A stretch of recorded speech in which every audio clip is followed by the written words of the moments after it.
কিয়ামতের মাঠে কোনো নবী সুপারিশ করতে পারবেন না। কিসের সুপারিশ জানেন? 50,000 বছর মানুষ দাঁড়ায় থাকবে, দাঁড়ায় থাকবে, দাঁড়ায় থাকবে, বিচার শুরু হচ্ছে না। আল্লাহ পাক এত নারাজ সেদিন, বিচারটা শুরু করার কথা কেউ বলতেই পারবেন আল্লাহকে। আল্লাহ বিচারটা অন্তত শুরু করেন, আল্লাহ বিচারটা অন্তত শুরু করেন।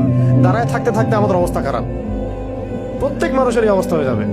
মানে ইল্লা মাশাআল্লাহ, ইল্লা মাশাআল্লাহ। তখন প্রত্যেক নবী রিফিউজ করবেন, আমি পারবো না, আমি পারবো না, আমি পারবো না। আদম আলাইহিস সালাম বলবেন না আমি না, নূহের কাছে যাও। নূহ আলাইহিস সালাম বলবেন না আমি না, ইব্রাহিম আলাইহিস সালামের কাছে যাও। এভাবে একে একে একে একে করতে করতে রাসূল সাল্লাল্লাহু আলাইহি ওয়াসাল্লাম পর্যন্ত আসবেন যখন, তিনি বলবেন যে আমি সুপারিশ করব, আজকের এই সুপারিশ আমার জন্য। তাও মানুষ দেখবে যে রাসূল সাল্লাল্লাহু আলাইহি ওয়াসাল্লামকে সুপারিশ করানোর জন্য বোরাক নিয়ে আসা হচ্ছে উপর থেকে, আসমান থেকে। জিবরাইল আলাইহিস সালাম আসছেন, তিনি সেখানে উঠছেন, উপরে নিয়ে যাওয়া হবে। মানুষ দেখতে পারবে একটা বিশাল অট্টালিকার সামনে, আসমান এবং জমিনের মাঝখানে। এইটা হচ্ছে মাকামে মাহমুদ। এখানে গিয়ে রাসূল সাল্লাল্লাহু আলাইহি ওয়াসাল্লাম সিজদায় পড়ে যাবেন। কত বছর সিজদায় চলে যাবে আল্লাহ ভালো জানেন। এবং তিনি তখন এমন কিছু তাসবিহ পড়বেন, এমন কিছু প্রশংসা করবেন, যেটা আজ পর্যন্ত কেউ আল্লাহ পাকের শানে করে নাই। আল্লাহ পাক তাকে সেটা শিখাই দিবেন, তখন ইনস্ট্যান্ট শিখাই দিবেন।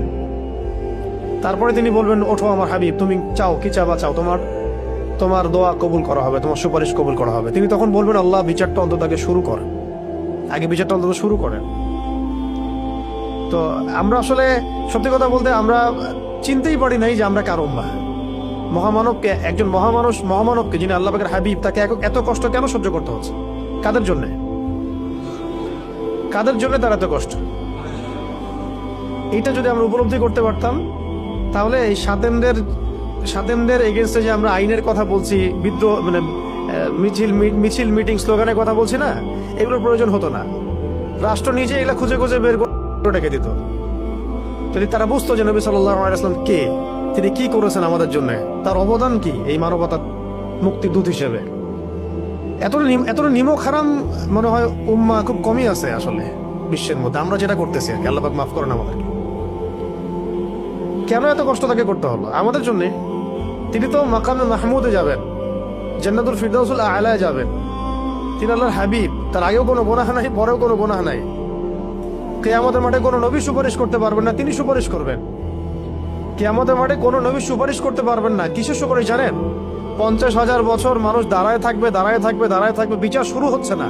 আল্লাহ পাক এত নারাজ সেদিন, এই বিচারটা শুরু করার কথা কেউ বলতেই পারবেন আল্লাহকে। আল্লাহ বিচারটা অন্তত শুরু করেন, আল্লাহ বিচারটা অন্তত শুরু করেন। দাঁড়ায় থাকতে থাকতে আমাদের অবস্থা খারাপ, প্রত্যেক মানুষেরই অবস্থা হয়ে যাবে। মানে ইল্লা মাশাআল্লাহ, ইল্লা মাশাআল্লাহ। তখন প্রত্যেক নবী রিফিউজ করবেন,